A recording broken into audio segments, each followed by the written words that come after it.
Selamat pagi, selamat siang, selamat sore, selamat malam rekan-rekan semua. Selamat datang kembali di Citizens Aware Channel bersama saya Hansinwa dan rekan bicara saya Bang Herbas. Halo Bang, apa kabarnya?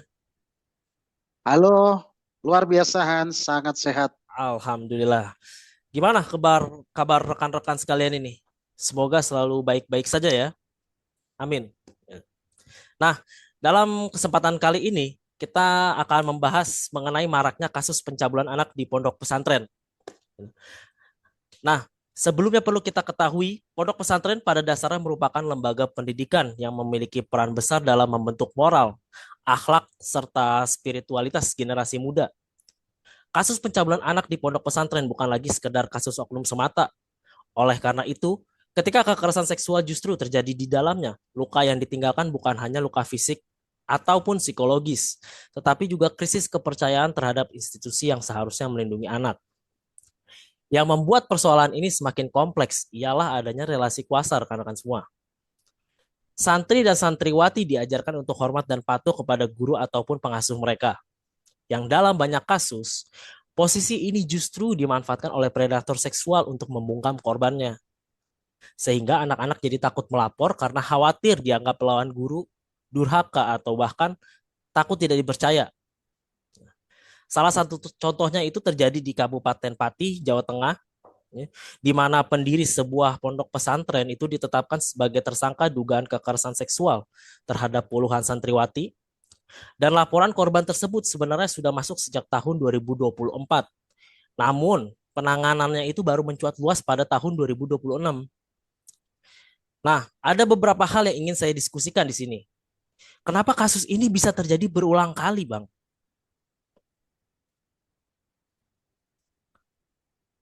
Ya, kenapa kasus ini terjadi berulang kali? Jadi Benar. dimulai dari pertanyaan dasar itu ya. Yes. Kenapa terjadi berulang kali? Ada korban yang namanya anak, ada pelaku yang juga bisa sesama anak, dan Hmm. juga orang yang dikategorikan dewasa. Sebenarnya kekerasan seksual terhadap anak ini sebenarnya sebuah siklus kehidupan saja karena memang pada dasarnya orang itu kan memiliki nafsu kan begitu. Betul. Cuma yang menjadi problematika itu dilakukan kepada anak-anak yang semestinya mereka memiliki kesempatan untuk mengembangkan dirinya lebih luas lagi kan seperti itu. Betul. Nah, kembali ke pertanyaan dasarnya tadi, kenapa ini berulang-ulang terjadi?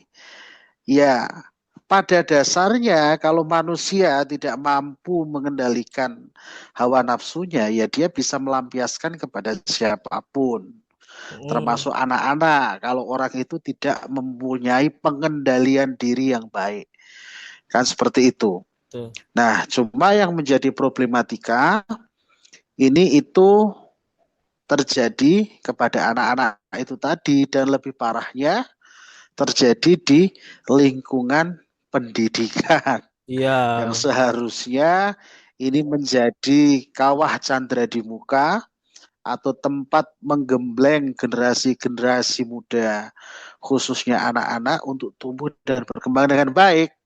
Itu Betul. kan yang menjadi persoalan. Betul. Nah, kalau ditanya kenapa berulang ya karena siklus itu tadi, siklus kehidupan yang memang memberikan sebuah predikat bahwa manusia memiliki nafsu dan tidak bisa mengendalikan nafsunya gitu. Mm-mm. Dan akhirnya anak-anak juga menjadi korban. Kalau pertanyaan dasarnya, kenapa ini berulang? Kan begitu. Mm. Betul, betul, Bang. Iya betul sih Bang. Apalagi ada narasi seperti, maksudnya jangan generalisasikan pesantren. Ya memang sih tidak semua pesantren seperti itu. Tetapi kan kalimat itu kan jadi akhirnya mengalihkan fokus dari penderitaan korban menuju perlindungan nama baik institusi. Sehingga akibatnya korban kan kembali bungkam dan pelaku tuh merasa lingkungannya akan melindungi, ya kan? Nah, ini perlu didiskusikan lagi nih, Bang. Kenapa Iya. perkara seperti ini tuh terjadi sering banget terjadi kelambanan penanganan perkaranya gitu. Ya, pertama, memang tidak bisa digeneralisir bahwa semua pesantren terjadi kekerasan seksual terhadap anak, ya kan? Nggak semua Betul. pesantren yang bagus, yang memiliki kualitas keamanan yang tinggi dalam proses belajar siswa atau santrinya juga ada. Betul. Ya memang tidak bisa digeneralisir. Namun kita juga tidak bisa mengingkari fakta bahwa ternyata di pesantren juga ada kekerasan seksual yang dilakukan Betul. oleh oknum ustadznya, oknum kiainya, oknum guru pengajarnya terhadap santrinya ini tadi atau siswanya. Betul. Jadi memang tidak digeneralisir, tetapi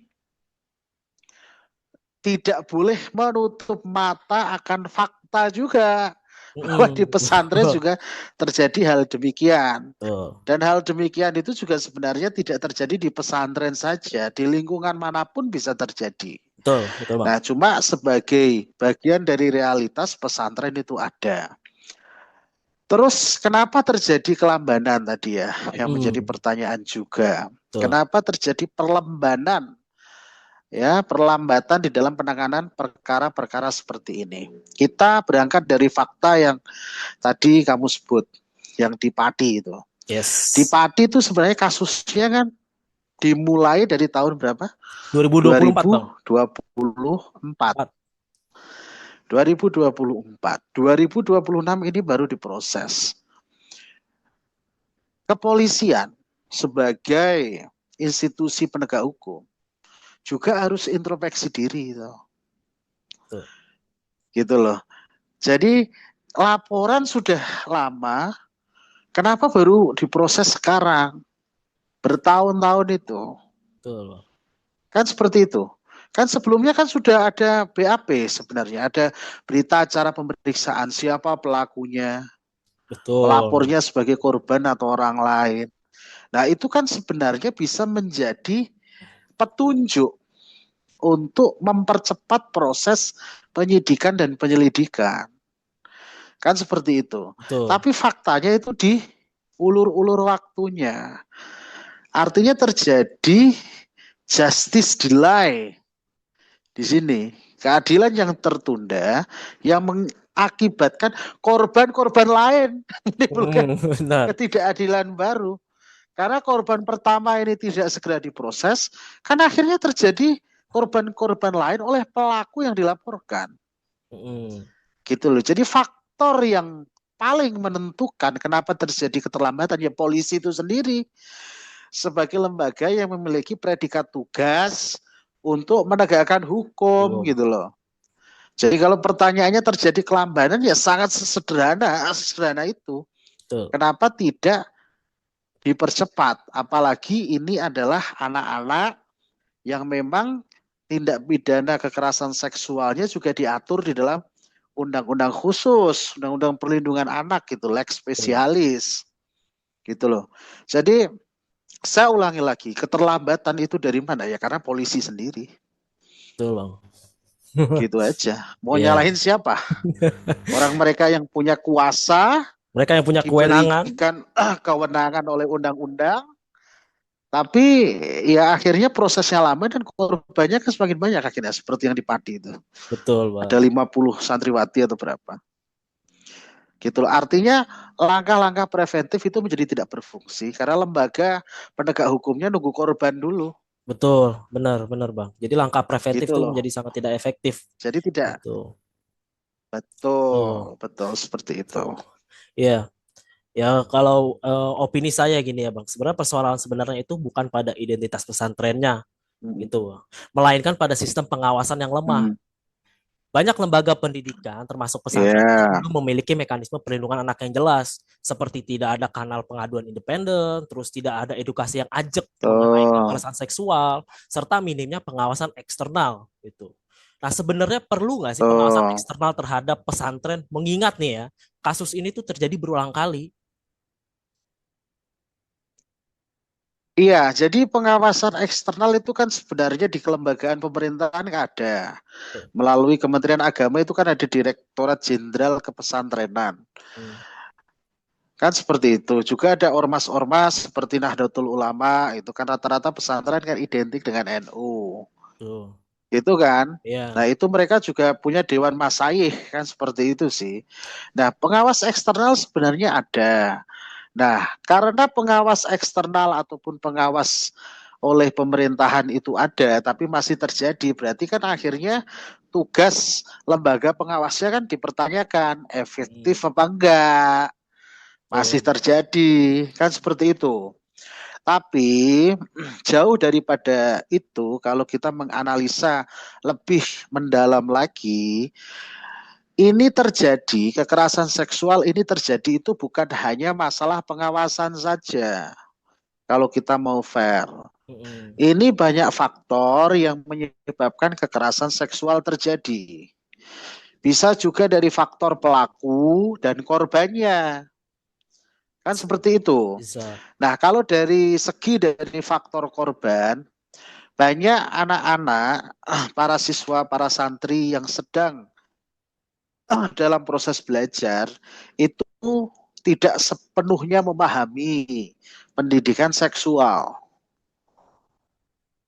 Itu yang juga menjadi salah satu faktor sehingga mereka tidak memiliki daya mitigasi kalau itu terjadi secara tiba-tiba. Ya. Begitu.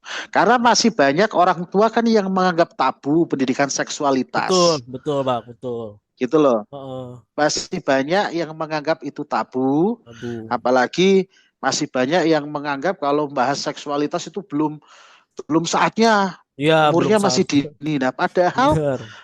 padahal itu sebenarnya penting dan harus dijadikan sebagai pembelajaran dalam sebuah parenting tumbuh kembang anak. Sehingga anak itu punya daya mitigasi kalau itu terjadi tiba-tiba, apa yang dia harus lakukan. Nah, ini kan juga menjadi faktor. Korbannya sendiri tidak mengerti, gitu kan, secara Hmm, utuh pendidikan seksual itu. tuh. Kalau dalam faktor yang disebabkan oleh pelaku, kita juga harus tidak boleh ini menutup mata. Kita juga harus melihat secara komprehensif. Kultur masyarakat kita ini feodal, Bener, bener.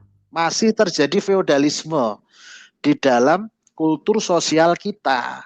Jadi orang kalau dianggap tokoh agama itu pasti suci, Ci- pasti hebat, Pasti pasti benar. baik, gitu kan? Iya, pasti benar. Pasti Tidak boleh benar, nggak boleh dipertanyakan. dikritik. Jadi kalau orang punya jabatan, gitu kan, itu Heeh. nggak boleh dikritik, itu pasti benar. Kalau orang yang punya kekayaan yang lebih, wah itu orang yang harus dihormati, begitu kan? Betul, betul. Jadi budaya-budaya seperti ini itu juga menjadi penyebab adanya relasi kuasa. Karena Iya. saya tokoh agama, kamu siswa saya, gitu kan? Ya kamu Mm-mm. harus nurut sama saya. Termasuk akhirnya terjadi pelecehan seksual itu karena apa? Orang kan takut speak up, Iya, betul, takut betul, Bang. berbicara. Betul. Karena di dalam pemikiran kultur gitu ya, kultur Hmm. pemikiran korban, wah ini adalah seorang guru. Nanti kalau saya laporkan kualat. Mm-mm. Jadi mau tidak mau akhirnya dia uh, dilecehkan. Nah ini juga menjadi salah satu faktor kenapa ini bisa terjadi. Kultur kita masih sangat feodal Mm. dan budaya kritis itu tidak dibangun di dalam pendidikan dasar kita. Betul, Bang Herbas. Jadi orang itu, anak itu kalau kritis itu seolah-olah dianggap nggak sopan gitu, udah dipatahkan dulu. Betul.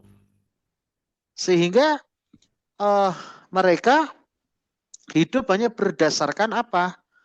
Keyakinan saja yang secara turun-temurun Iya, dipraktekkan. betul. Jadi daya pikirnya tidak terbentuk Udah untuk terbentuk. kritis, Iya, tidak berani menolak, iya betul, Bang Herbas. Apalagi ini gitu ya, loh. Bang ya. Nah, jadi Kurikulum hmm, pendidikan di Indonesia itu masih menerapkan kurikulum metode bank gitu. Jadi siswa hanya menerima, ya menerima apa yang disampaikan guru gitu. betul, Itu benar-benar sih Bang Herbas. betul, betul. Ya kalau untuk pendidikan dasar itu memang siswa bagusnya itu menyerap apa yang disampaikan guru. Hmm. Tetapi daya kritis anak-anak itu kan tidak boleh bungkam dengan kultur-kultur yang sifatnya feodal tadi, Ya, betul. gitu loh.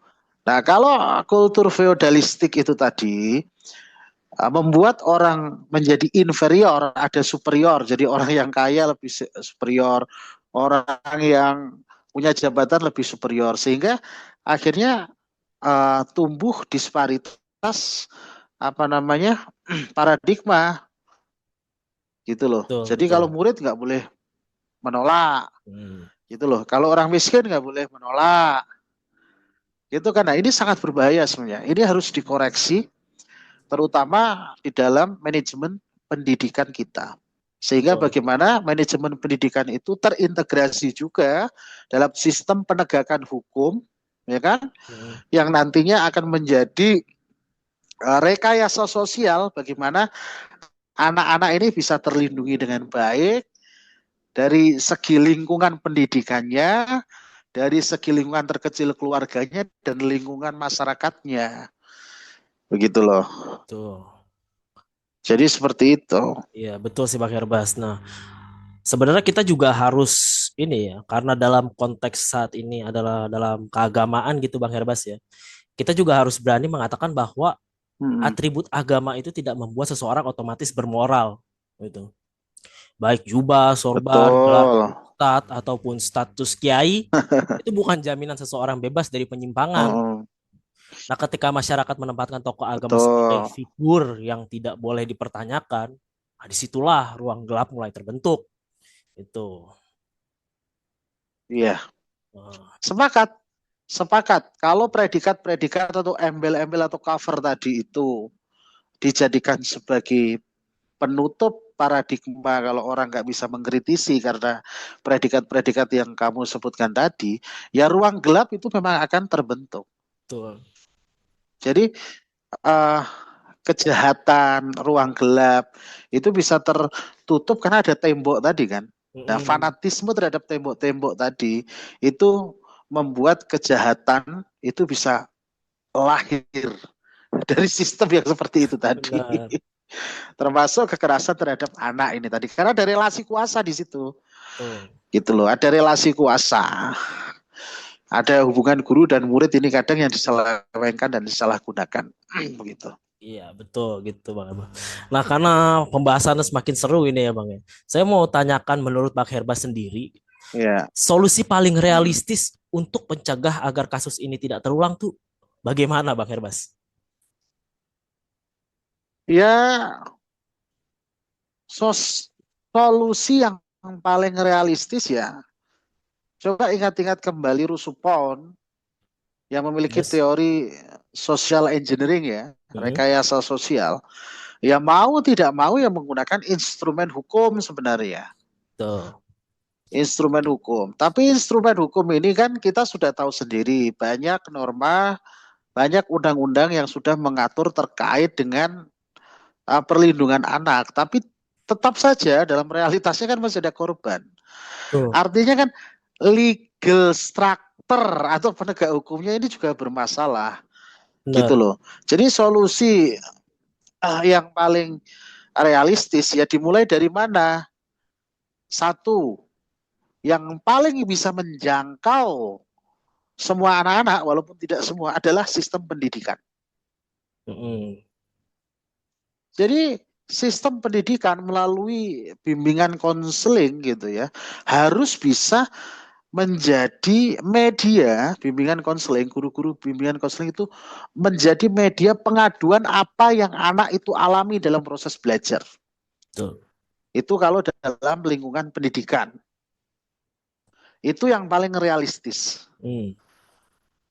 Nah, yang kedua, instrumen hukum tadi gitu loh. Iya. Instrumen hukum ini sudah ada norma yang mengaturnya. Dalam KUHP juga sudah diatur tuh banyak dalam pasal 415, pasal 417 sedangkan 418 kalau terkait institusi pendidikan seperti pondok pesantren itu kan.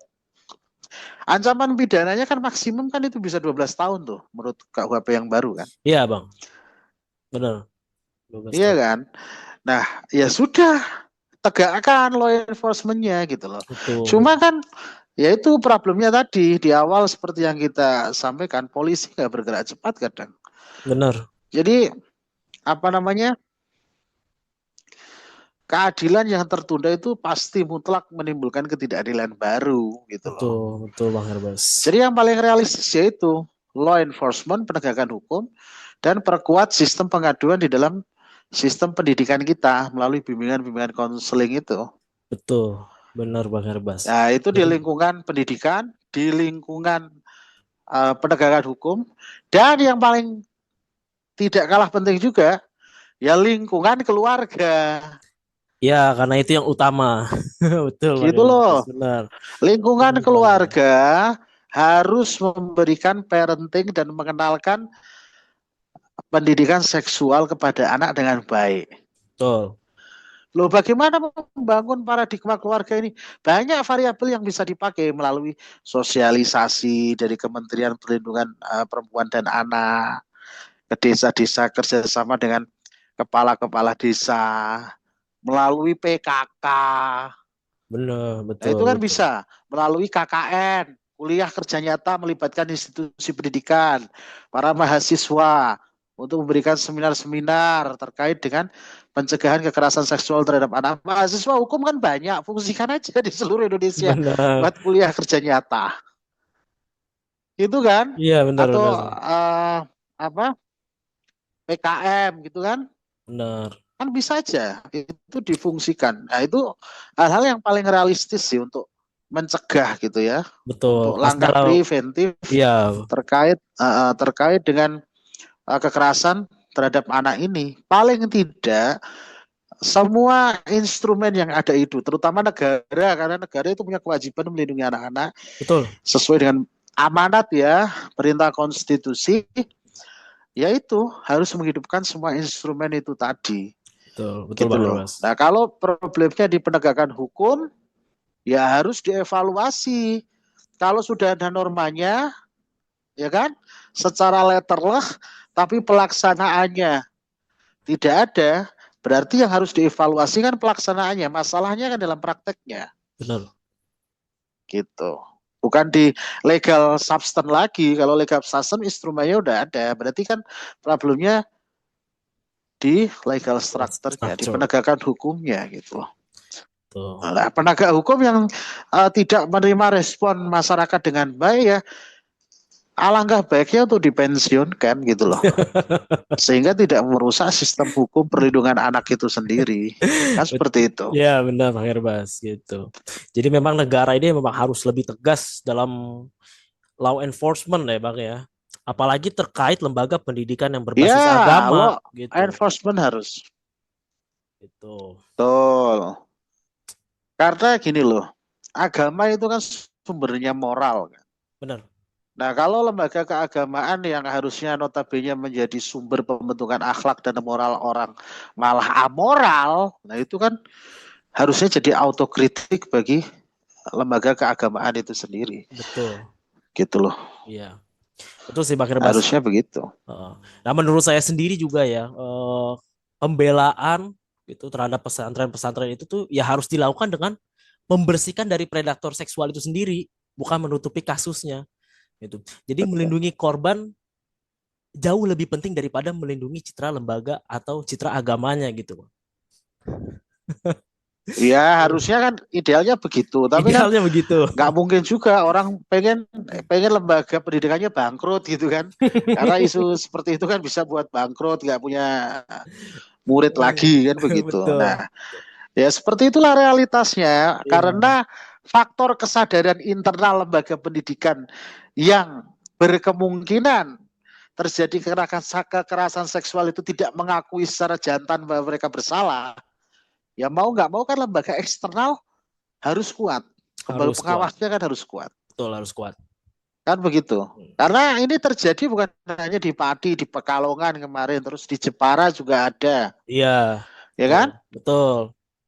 Banyak terjadi gitu loh. Nah ini akhirnya menjadi referensi bagi negara untuk memaksimalkan instrumen-instrumen kelembagaannya dalam memitigasi tindak pidana kekerasan seksual terhadap anak.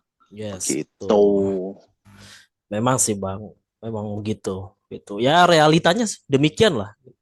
Jadi lebih baik melindungi citra lembaga dibanding melindungi korban. Gitu. Tapi sebenarnya ya di sisi Ya lain, justru itu ya Bang, kan bahaya tuh. menurut saya nih ya Bang ya, kan mereka melindungi citra lembaganya gitu Hmm. ya. Tapi ketika kasusnya semakin banyak yang terungkap, bukannya kepercayaan masyarakat seharusnya itu semakin berkurang terhadap ya dalam konteks ini ya kelembagaan agama mayoritas gitu.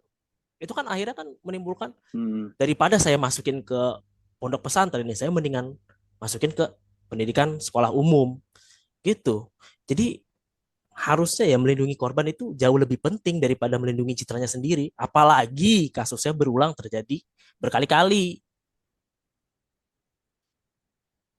Iya, saya tegaskan ya, kekerasan seksual itu kan nggak cuma terjadi di pesantren. Betul, Di betul sekolah sih Bang. umum juga berpotensi terjadi. Di sekolah umum itu juga berpotensi terjadi. Makanya langkah mitigasinya harus menyeluruh.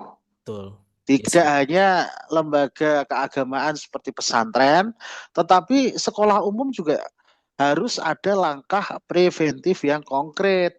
Karena kejahatan seksual ini bisa berpotensi tumbuh dimanapun. Mm-mm. Bisa di lingkungan pendidikan formal, bisa di lingkungan pendidikan non formal, bisa di lingkungan ketenaga kerjaan, bisa terjadi di lingkungan kemasyarakatan, bahkan bisa terjadi di lingkungan keluarga. Di Lampung ini kemarin ya, di Mm. Lampung nih, ada bapak memperkosa anaknya dijadikan sebagai objek pelampiasan seksual hanya karena ibunya sedang jadi TKW. Oh, Itu di lingkungan gila. keluarga loh, terjadi juga seperti itu.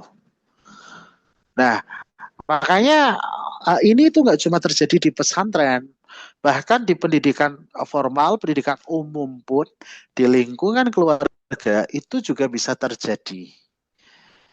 Mm-mm. Gitu loh cuy. Gitu. Jadi makanya saya bilang not only in the education's institution, ya, Yes. kayak di situ, tapi di lingkungan keluarga itu juga terjadi. Nah, itu pemerintah melihat ini gimana? Mau Betul. kalau di lingkungan pendidikan itu kan dengan guru konseling tadi bisa. Betul, betul. Bisa curhat dengan guru konseling, bimbingan konseling tadi. Ya kan? Nah, tapi kalau di lingkungan keluarga mau melapor ke siapa? Yes. Bapaknya sendiri, bapak kandungnya sendiri. Gitu loh. Ya, benar, benar. Nah, itu juga harus difikirkan itu hati-hati gitu. Makanya saya bilang eh ini itu harus melibatkan beragam pihak gitu. Beragam pihak harus dilibatkan. Yes. Karena not only on the school gitu ya, nggak hanya di lingkungan Lingkungan sekolah, sekolah. tapi di lingkungan Di- kemasyarakatan juga ada. Juga Coba lingkungan setrauma keluarga apa itu gitu. kalau kamu pikir bapak kandungnya sendiri, Betul. anak itu dia yang ciptakan, dipakai sendiri itu kan tolol gitu loh. Betul. Kalau dipikir secara normal itu kan tolol gitu. Masa nggak bisa menahan nafsunya anak yang dia buat, dia program sendiri dipakai itu kan iya Biadab. menyetarakan dirinya dengan hewan gitu loh. Iya. Itu Termasuk biadab juga itu. itu sih. Mm-mm. Baik, baik. Terima kasih, Tuh, Bang Herbas. Waduh, seru banget diskusi kali ini ya, ya, Bang ya. Mengenai iya, apa, maraknya kasus pencabulan anak gitu. Ya, memang pada akhirnya kasus pencabulan anak ini tidak hanya terjadi di pondok pesantren tapi berpotensi juga di luar sana gitu. Ya seperti yang sudah tadi kita bahas-bahas ya, Bang ya. tuh, Itu. tuh. Nah, mungkin untuk pembahasan kali ini sekian gitu ya. Apabila rekan-rekan Mas mau membahas, kita bisa bahas di kolom komentar langsung kali ya. biar kita bisa saling terhubung dengan Iya, komentar dengan rekan-rekan semua.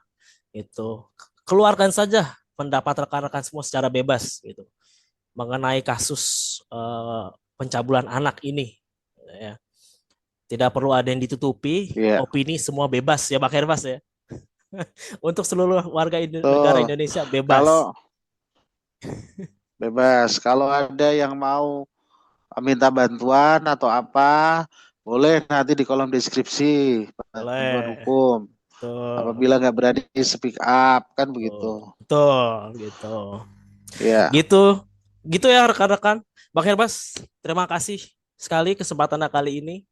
Itu sama-sama Hans. terima kasih juga kepada rekan-rekan yang sudah mengklik video ini. Kita lanjut di comment section ya untuk saling berdiskusi gitu. Nah, jangan lupa untuk tekan tombol like, subscribe, dan share video ini ke rekan-rekan sekalian supaya semua orang bisa tahu mengenai edukasi hal seperti ini. Gitu, gitu semua rekan-rekan ya. Terima kasih. Saya ucapkan terima kasih sekali lagi. Selamat pagi, selamat siang, selamat sore, selamat malam. Sampai jumpa di video selanjutnya.